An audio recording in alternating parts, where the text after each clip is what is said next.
इस दुनिया में तो हजारों इलेक्ट्रॉनिक डिवाइसेस है, जैसे कि घड़ी हो गया, लाइट हो गया, रिमोट हो गया। इन सबको चलाने के लिए हम इसमें क्या यूज करते हैं?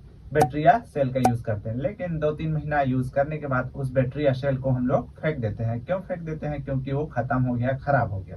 तो एक्चुअल में उस सेल में खत्म या खराब क्या होता है, आप जानते हैं? नहीं तो यहाँ मैं आपको बताऊंगा। एक्चुअल में हम लोग जब बैटरी का यूज करते हैं, तो बैटरी का यूज करते हैं तो उसके लिए जो धारा का फॉर्मूला होता है वो क्या होता है?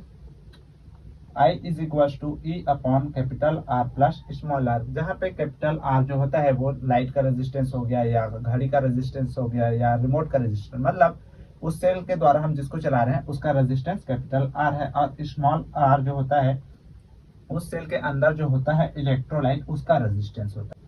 तो जैसे जैसे हम लाइट को जलाने के लिए या घड़ी को चलाने के लिए सेल का उपयोग करते जाते हैं, वैसे वैसे क्या होता जाता है, जो इलेक्ट्रोलाइट होता है वो वेपोराइज होते रहता है। वेपोराइज होने के कारण आर का मान जो है वो बढ़ते जाता है, और बढ़ते जाने के कारण धारा का मान क्या होता है? घटते जाता है। आप लोग यहाँ पे देख सकते हैं, जस्ट उल्टा रिलेशन है आई और आर में। तो आर का मान जैसे जैसे बढ़ते जाएगा, धारा का मान क्या होते जाएगा? वैसे वैसे कम होते जाएगा। तो जैसे जैसे हम धारा उपयोग करते हैं, वैसे वैसे आर का मान क्या होते जाता है?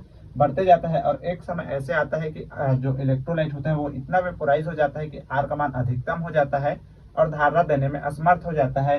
घड़ी की कांटा को चलाने में या लाइट को जलाने में क्या हो जाता है? जो धारा है वह सेल से निकल रहा है वो असमर्थ हो जाता है, जिसके कारण हम उसको खराब हो गया और ऐसा करके उसको फेंक देते हैं। तो इसी तरह समझदार फिजिक्स सीखने के लिए हमें